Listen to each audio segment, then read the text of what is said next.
আসসালামু আলাইকুম। নাজনীন আহমেদ স্বাগত জানাচ্ছি এনটিভি সকালের খবরে। জাতীয় স্মৃতিসৌধে মহান মুক্তিযুদ্ধের বীর শহীদদের প্রতি শুক্রবার শ্রদ্ধা নিবেদন করেছেন নতুন শপথ নেয়া অন্তর্বর্তীকালীন সরকারের প্রধান উপদেষ্টা ডক্টর মোহাম্মদ ইউনূস সহ ১৩ জন উপদেষ্টা। পরে তারা মহান ভাষা শহীদদের প্রতিও শ্রদ্ধা নিবেদন করেন কেন্দ্রীয় শহীদ মিনারে। ফাহাদ মোহাম্মদের রিপোর্ট। অন্তর্বর্তীকালীন সরকারের দায়িত্ব নেবার পরদিন মহান মুক্তিযুদ্ধের শহীদদের প্রতি শ্রদ্ধা জানাতে সাভারের স্মৃতিসৌধে যান অন্তর্বর্তীকালীন সরকারের প্রধান উপদেষ্টা ডক্টর মোহাম্মদ ইউনূস। মুষলধারের বৃষ্টির মধ্যেও প্রধান উপদেষ্টা প্রথমে এককভাবে শ্রদ্ধা নিবেদন করেন মুক্তিযুদ্ধে অবদান রাখা বীর সেনানীদের প্রতি।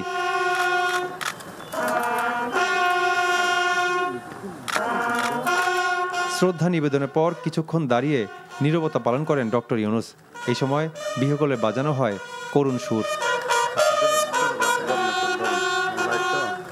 সশস্ত্র বাহিনীর একটি চৌকস দল গার্ড অব অনার প্রদান করেন। পরে অন্তর্বর্তীকালীন সরকারের অন্য উপদেষ্টাদের সাথে নিয়ে স্মৃতিসৌধে পুষ্পস্তবক অর্পণ করেন প্রধান উপদেষ্টা ডক্টর মোহাম্মদ ইউনূস। শ্রদ্ধা নিবেদনের পর সব উপদেষ্টারা কিছুক্ষণ নীরবতা পালন করে শহীদ মুক্তিযোদ্ধাদের প্রতি বিনম্র শ্রদ্ধা জানান। পরে ডক্টর মোহাম্মদ ইউনূস পরিদর্শন বইতে সই করেন। স্মৃতিসৌধে শ্রদ্ধা নিবেদন শেষে ঢাকা বিশ্ববিদ্যালয় ক্যাম্পাসে কেন্দ্রীয় শহীদ মিনারে ভাষা শহীদদের প্রতি শ্রদ্ধা নিবেদন করেন প্রধান উপদেষ্টা ডক্টর মোহাম্মদ ইউনূস সহ ১৩ জন উপদেষ্টা। মহান ভাষা শহীদদের প্রতি প্রথমে ফুল দিয়ে শ্রদ্ধা নিবেদন করেন প্রধান উপদেষ্টা। পরে ১৩ জন উপদেষ্টাকে সাথে নিয়ে ৫২-এর ভাষা শহীদদের প্রতি পুষ্পার্ঘ্য নিবেদন করা হয়। শ্রদ্ধা নিবেদন শেষে কয়েকজন উপদেষ্টা তাদের ভবিষ্যৎ পরিকল্পনা আর করণীয় নিয়ে কথা বলেন গণমাধ্যমের সাথে। ব্যবসা মন্থর হয়ে গেছে, নানা রকম চ্যালেঞ্জ, ব্যাংক এক্সেলের চ্যালেঞ্জ, অর্থনীতিতে পুনর্জীবিত করতে হবে, মানুষের জীবিকার যে এটা এফেক্ট পড়েছে এটাকে আপনার তাড়াতাড়ি আমাদের ইসে করতে হবে। এটাই সবচেয়ে প্রধান কাজ। তো বললাম আগে তো ল অ্যান্ড অর্ডার, তারপরে অর্থনৈতিক হিসেবে উদ্ধার করতে হবে আমাদের। আমরা আশা করব যে আমাদের যারা সিনিয়র সিটিজেন নাগরিক সমাজ তাদের অভিজ্ঞতা, গ্রহণযোগ্যতা এবং একই সাথে আমাদের যে তারুণ্যের শক্তি, এই উভয় মিলে আমরা বাংলাদেশ রাষ্ট্রটাকে আবার নতুন করে সাজাতে পারি। আমাদের জন্য যে অপূর্ব সুযোগ এনে দিয়েছে দেশ গড়ার, এই সুযোগটা যেন আমরা কাজে লাগাই। এই সরকারের ২৫ থেকে ৮৫ যে একটি তারুণ্য এবং অভিজ্ঞতার যে সংমিশ্রণ হয়েছে, এটি আসলে বাংলাদেশকে রিপ্রেজেন্ট করে এবং বাংলাদেশকে, বাংলাদেশের প্রকৃত যে চাওয়া পাওয়া সেটি বাস্তবায়ন করতে পারবে বলে আমি মনে করি। Fahad Mohammad, NTV news, Dhaka. রাষ্ট্রের সংস্কার চাইলে আপাতত মেয়াদ নিয়ে ভাবা যাবে না উল্লেখ করে অন্তর্বর্তীকালীন সরকারের পরিবেশ বিষয়ক উপদেষ্টা সৈয়দা রিজওয়ানা হাসান বলেছেন, মেয়াদ এখনও ঠিক হয়নি, তবে গণতন্ত্রের কাছেই ফেরা হবে। আর সহকারী উপদেষ্টা বা অন্য কোনোভাবে শিক্ষার্থীদের সরকারি কার্যক্রমের সাথে সম্পৃক্ত রাখা হবে বলে জানিয়েছেন আরেক উপদেষ্টা নাহিদ ইসলাম। প্রধান উপদেষ্টা সরকারি বাসভবনে অনানুষ্ঠানিক প্রথম বৈঠক শেষে শুক্রবার এসব বলেন তারা। রকনউদ্দিনের রিপোর্ট। শপথ গ্রহণের পরদিন শুক্রবার প্রধান উপদেষ্টা সরকারি বাসভবন রাষ্ট্রীয় অতিথি ভবন যমুনায় প্রথম অনানুষ্ঠানিক বৈঠকে বসেন প্রধান উপদেষ্টা সহ ১৩ জন উপদেষ্টা। প্রায় ৫ ঘন্টা ধরে চলে বৈঠক। এ সময় আইন শৃঙ্খলা পরিস্থিতি স্বাভাবিক করতে ও দেশের আদালতগুলোতে কার্যক্রম দ্রুত চালু করতে ব্যবস্থা নেবার বিষয়ে আলোচনা হয়। দ্রুত শিক্ষা কার্যক্রম চালু ও সাইবার সিকিউরিটির মতো কালো আইন বাতিল বা পরিবর্তন করার বিষয়েও আলোচনা হয়েছে বলে জানিয়েছেন এই উপদেষ্টা। আইন শৃঙ্খলা পরিস্থিতিটা যত দ্রুত সময়ের মধ্যে সম্ভব কিভাবে নিয়ন্ত্রণে আনা যায় সেটা নিয়ে আলাপ আলোচনা চলছে। এটা বুঝতে হবে যে আজকেই সমস্যার সমাধান হবে না, কিন্তু সমস্যার সমাধান যত দ্রুত করা যায় সেই আলাপ আলোচনা হয়েছে। আন্দোলনে গণহত্যার বিচারের ব্যাপারে বলা হয়েছে যে কিভাবে বিচারটা নিশ্চিত করলে এটা স্বচ্ছ হবে এবং এই ঘটনার আর জীবনে কোনোদিন বাংলাদেশে পুনরাবৃত্তি হবে না, সেটার জন্য কোন পথে আমরা যাব, সেই পথগুলো কি, এটা নিয়ে আমরা সকলে চিন্তা করে এটার খুব সমস্যা, এটা একটা উত্তর আপনারা সহসাই পেয়ে যাবেন। কিন্তু আমরা ওইটা নিশ্চিত করব যে প্রত্যেকটা গুলির আমরা বিচার চাইব এবং এটা যেন আর না হয়। রাষ্ট্র কাঠামোকে গণতান্ত্রিক ধারায় ফেরাতে সংশ্লিষ্ট সবার সাথে আলোচনা করে সংস্কার করা হবে বলেও জানান রিজওয়ানা হাসান। এ সময় তার কাছে সাংবাদিকদের প্রশ্ন ছিল অন্তর্বর্তীকালীন সরকারের মেয়াদ নিয়ে। মেয়াদের বিষয়ে এখন আলোচনা করাটা বা সিদ্ধান্ত নেওয়াটা সম্ভব না, কারণ আপনি যদি কি রিফর্ম চান এটা না বুঝে তো আমি মেয়াদের কথা বলতে পারবো না। আর রিফর্ম যদি আপনারা না চান তাহলে আবার আরেক কথা। হ্যাঁ, কাজে এখনই মেয়াদ করে অস্থির হওয়ার কিছু নাই। আমরা সকলেই গণতান্ত্রিক দেশে একটা যাতে যাত্রা শুরু করতে পারি সেটার প্রস্তুতির জন্যই তো এই অন্তর্বর্তীকালীন সরকার। সেই প্রস্তুতিটা নেওয়ার জন্য যেটুকুন সময় দরকার শুধুমাত্র সেটুকুন সময়ই আমরা নেব। শেষ পর্যন্ত গণতন্ত্রের দিকেই আমাদের যাত্রা। বৈষম্য বিরোধী ছাত্র আন্দোলনের সমন্বয়ক ও তথ্য প্রযুক্তি উপদেষ্টা জানান, সরকারের কার্যক্রমে শিক্ষার্থীদের সম্পৃক্ত রাখার বিষয়ে সিদ্ধান্ত হয়েছে প্রথম বৈঠকে। প্রক্রিয়া নিয়ে আমাদের মধ্যে আলোচনা হচ্ছে, কিন্তু আমাদের প্রাথমিকভাবে একটা সিদ্ধান্ত আগেও ছিল যে সহকারী উপদেষ্টা বা এইরকম ভাবে কোনো একটা পদায়ন করে যে ছাত্রদের ওই মন্ত্রণালয়ে একটা হচ্ছে তদারকির সুযোগ থাকা, বক্তব্যে রাখার সুযোগ থাকা, সেই ব্যবস্থাটি থাকবে। বিভিন্ন এলাকায় লুটতরাজ ও রাতে ডাকাতির যে খবর মিলছে তা থামানোর জন্য প্রয়োজনীয় ব্যবস্থা নিতে পুলিশের মহাপরিদর্শককে নির্দেশনা দেওয়া হয়েছে বলেও জানান দুই উপদেষ্টা। রোকনউদ্দিন, এনটিভি নিউজ, ঢাকা। এদিকে শপথ নেবার পরদিন দপ্তর বন্টন হলো অন্তর্বর্তীকালীন সরকারের প্রধান উপদেষ্টা ডক্টর মোহাম্মদ ইউনূস সহ ১৩ জন উপদেষ্টার। প্রধান উপদেষ্টা রয়েছেন ২৭টি মন্ত্রণালয় ও বিভাগের দায়িত্বে। অর্থ ও পরিকল্পনা মন্ত্রণালয়ের দায়িত্ব পেয়েছেন সালেউদ্দিন আহমেদ। স্বরাষ্ট্র ও পররাষ্ট্র মন্ত্রণালয়ের দায়িত্বে যথাক্রমে অবসরপ্রাপ্ত brigadier general M Sakhawat Hossain ও তৌহিদ হোসেন। রকুনউদ্দিনের আরেকটি রিপোর্ট। বৃহস্পতিবার রাতে বঙ্গভবনে প্রথমে শপথ নেন অন্তর্বর্তীকালীন সরকারের প্রধান উপদেষ্টা নোবেল বিজয়ী ডক্টর মোহাম্মদ ইউনূস। আমি মোহাম্মদ ইউনূস। তারপর শপথ নেন ১৩ জন উপদেষ্টা। বৃহস্পতিবার শপথ গ্রহণ হলেও তাদের দপ্তর বন্টন করে শুক্রবার দুপুরে মন্ত্রিপরিষদ বিভাগ থেকে প্রজ্ঞাপন জারি করা হয়। প্রজ্ঞাপন অনুযায়ী ২৭টি মন্ত্রণালয় ও বিভাগ নিজের কাছে রেখেছেন অন্তর্বর্তীকালীন সরকারের প্রধান ডক্টর মোহাম্মদ ইউনূস। তার মধ্যে আছে মন্ত্রিপরিষদ ও সশস্ত্র বাহিনী বিভাগ, জনপ্রশাসন, প্রতিরক্ষা, শিক্ষা, বাণিজ্য, সড়ক পরিবহন, বিদ্যুৎ, জ্বালানি, তথ্যের মতো গুরুত্বপূর্ণ মন্ত্রণালয়ও। ১৩ জন উপদেষ্টার মধ্যে ২টি মন্ত্রণালয় অর্থ ও পরিকল্পনার দায়িত্ব পেয়েছেন সাবেক গভর্নর ডক্টর সালেহউদ্দিন আহমেদ। বাকি ১২ জনের সবাই পেয়েছেন একটি করে মন্ত্রণালয়ের দায়িত্ব।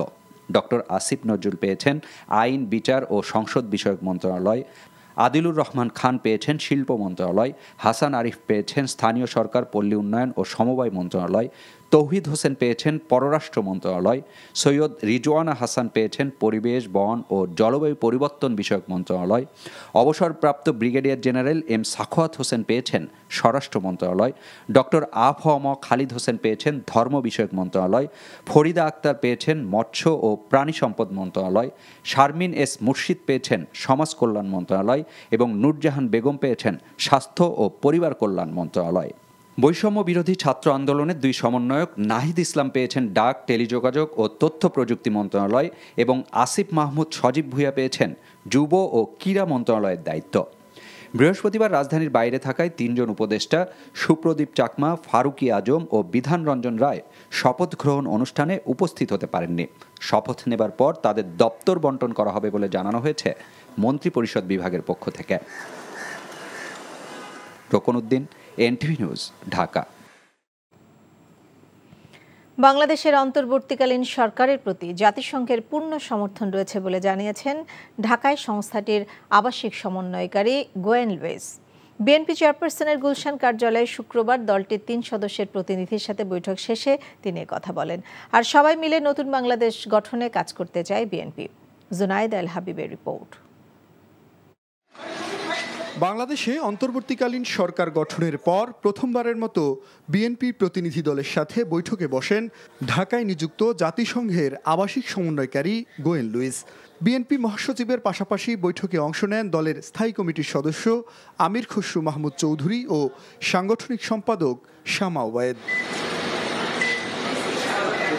বৈঠক শেষে জাতিসংঘের আবাসিক সমন্বয়কারী জানান, ডক্টর মোহাম্মদ ইউনূসের নেতৃত্বে বাংলাদেশে যে অন্তর্বর্তীকালীন সরকার গঠিত হয়েছে তার প্রতি তার সংস্থার পূর্ণ সমর্থন রয়েছে।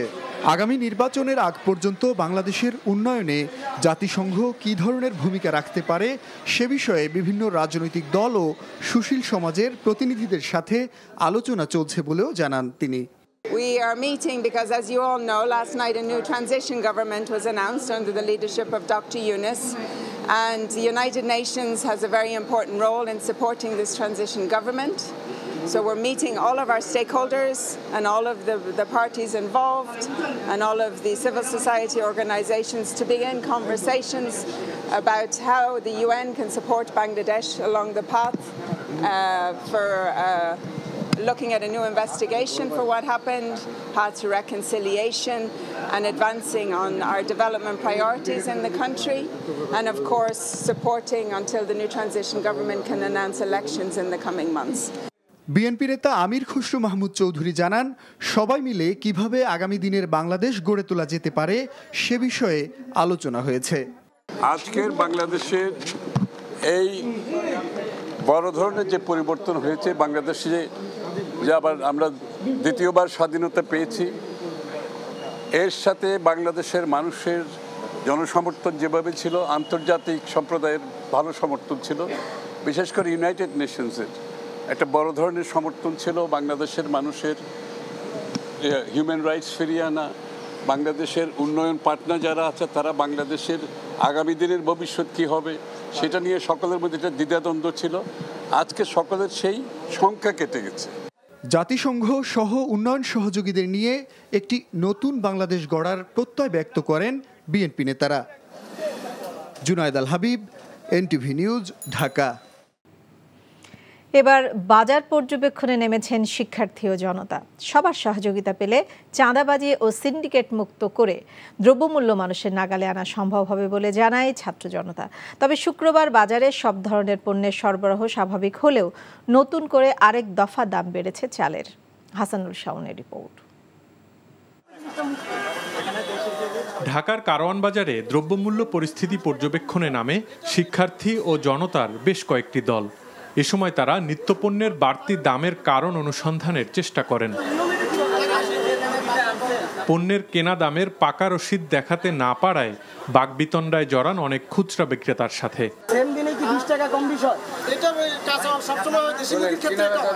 এ সময় শিক্ষার্থীরা বলেন, পণ্য পরিবহনে চাঁদাবাজি বন্ধের পাশাপাশি বাজারকে সিন্ডিকেট মুক্ত করাটা এখন অগ্রাধিকার তাদের।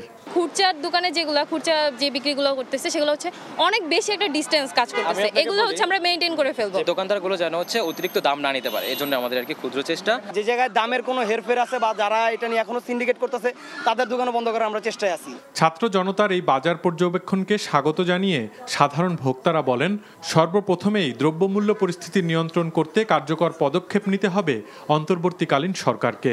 তারা যদি এই সিন্ডিকেট বিরোধী বা সিন্ডিকেটটা ভাঙতে পারে তাহলে দ্রব্যমূল্য অবশ্যই সহনীয় অবস্থা থাকবে। দলীয় লোকরাই তো সিন্ডিকেট করে, যেহেতু এটা নির্দলীয় সরকার সেই হিসেবে সিন্ডিকেট ভাঙতে পারবে বলে আমরা আশা করি। অন্যদিকে বাজারে আরেক দফা বেড়েছে প্রায় সব ধরনের চালের দাম। প্রত্যেক মোটা চালের দামে কেজি প্রতি 3 থেকে 4 টাকা বাড়ছে। ক্যারিং চার্জ বেশি, আর কিছু কিছু এলাকারা আছে এরা বস্তা প্রতি 50 টাকা বাড়াই দিছে, 100 টাকা বাড়াই দিছে, এই জন্য চালের দামটা বেশি। তবে কমতির দিকে সব ধরনের মুরগির দাম। ব্রয়লারের কেজি এখন 170 টাকা, আর সোনালির কেজি বিক্রি হচ্ছে 270 টাকায়।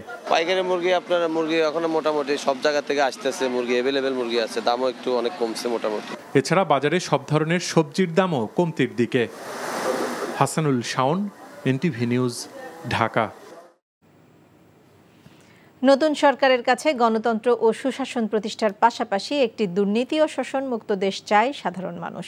পাশাপাশি দ্রব্যমূল্য নিয়ন্ত্রণ সহ সার্বিকভাবে দেশের অর্থনীতিকে পুনর্গঠনের দাবি জানান তারা। এছাড়া ছাত্র সংসদ চালু করে দলীয় লেজুর বৃত্তির ছাত্র রাজনীতি নিষিদ্ধের দাবি সাধারণ শিক্ষার্থীদের। মইদুল ইসলামের রিপোর্ট। আইন অনুযায়ী অন্তর্বর্তীকালীন সরকারের ডক্টর মোহাম্মদ ইউনূসের নেতৃত্বে অন্তর্বর্তীকালীন সরকার গঠনের পর শুক্রবার উপদেষ্টাদের মধ্যে বন্টন করা হয় মন্ত্রণালয়। নতুন এই সরকারের কাছে সাধারণ মানুষের প্রত্যাশা আইনশৃঙ্খলা পরিস্থিতি স্বাভাবিক অবস্থায় ফেরানোর পাশাপাশি দ্রব্যমূল্য নিয়ন্ত্রণ। দ্রব্যমূল্যের উদ্যোগে নাবিশ্বাস হয়ে গেছে আমাদের, এই নাবিশ্বাস থেকে আমরা যেন মুক্তি পাই। ফাইন্যান্সিয়াল ইনস্টিটিউশন যেগুলো আছে সেগুলোকে পুনর্গঠন করতে হবে। ব্যাংকিং খাতগুলো, শেয়ার মার্কেট থেকে শুরু করে ব্যাংকিং খাত, আমরা জানি যে এখানে অনেক দুর্নীতি হয়েছে এবং দুর্নীতিবাজ যারা আছেন তাদেরকেও সঠিকভাবে বিচারের আওতায় নিয়ে আসা। আশা করি বর্তমান সরকার খুব দেশ ভালো চালাইব, ছাত্রদেরকে নিয়ে চালাক, এটা আমি চাই। আমার আর কোনো চাপ নেই, যাতে অন্য কোনো চোরের দল, রাজাগারের দল, রাহাজারির দল, জুলুমকারী দল এই দেশে আর কোনদিন না আসতে পারে। রুট লেভেলটাকে উপরে ফেলতে হবে, ভবিষ্যতে যেন এই ফ্যাসিস্ট সরকারের আর মনে করেন যে দেশের কোনো ধরনের স্থান যাতে না হয়। পুলিশ যেন আমরা নতুন রূপে পুলিশকে দেখতে পারি, আগের মতো যেন না হয়। এখন নতুন সরকারকে সবার সহযোগিতা করা উচিত। সহযোগিতা করলে আমরা দেশটা সোনার বাংলা চাইছি, সোনার বাংলাই হবে। চাঁদাবাজ, সন্ত্রাস ও মাদকমুক্ত সমাজ গঠনে বর্তমান সরকার যথাযথ ভূমিকা রাখবে বলেও প্রত্যাশা সাধারণ মানুষদের। সেই সাথে দুর্নীতিমুক্ত দেশ গঠনের দাবিও তাদের। চাঁদাবাজি যেন না চলে এদের সাথে আমি চাই, এবং সুস্থ সমাজ, সুস্থ একটা পরিবেশ, আমরা যে সরকারই আসুক তাদের কাছে এটাই আমাদের প্রত্যাশা। পুরো দেশটাকেই সংস্কার প্রয়োজন আমাদের।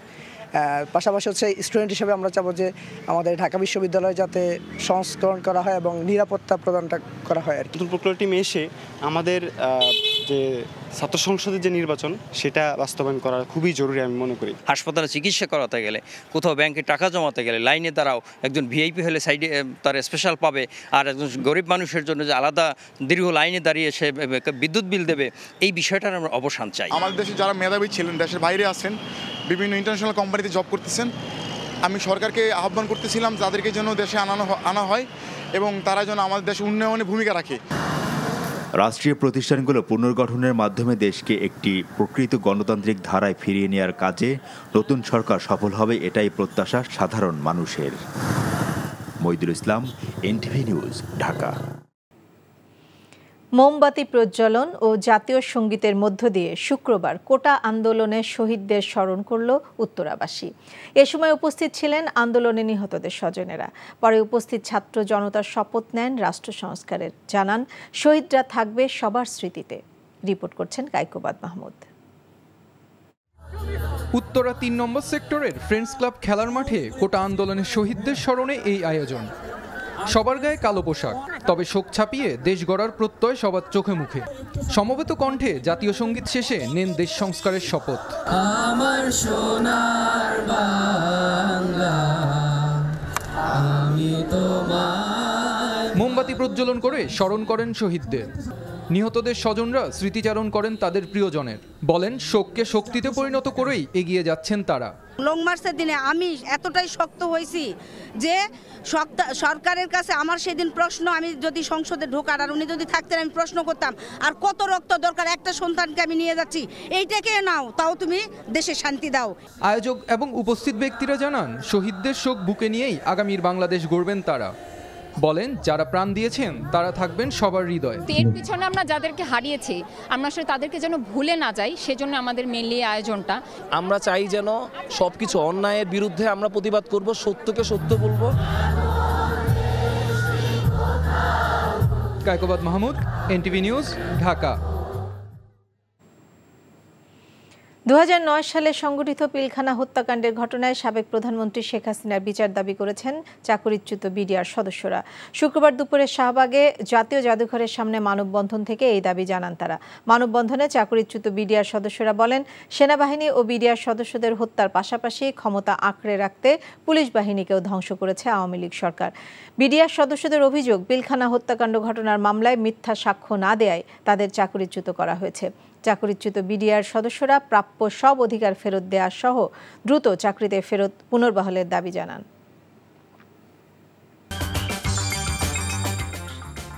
এই ছিল সকালের খবরে। এই খবরের ভিডিও সহ আপডেট জানতে ভিজিট করুন এনটিভি অনলাইন www.ntvbd.com। এছাড়াও এনটিভি জনপ্রিয় সব অনুষ্ঠান ও খবরের আপডেট জানতে ভিজিট করুন আমাদের ইউটিউব ও ভেরিফাইড ফেসবুক পেজ। সবাইকে ধন্যবাদ।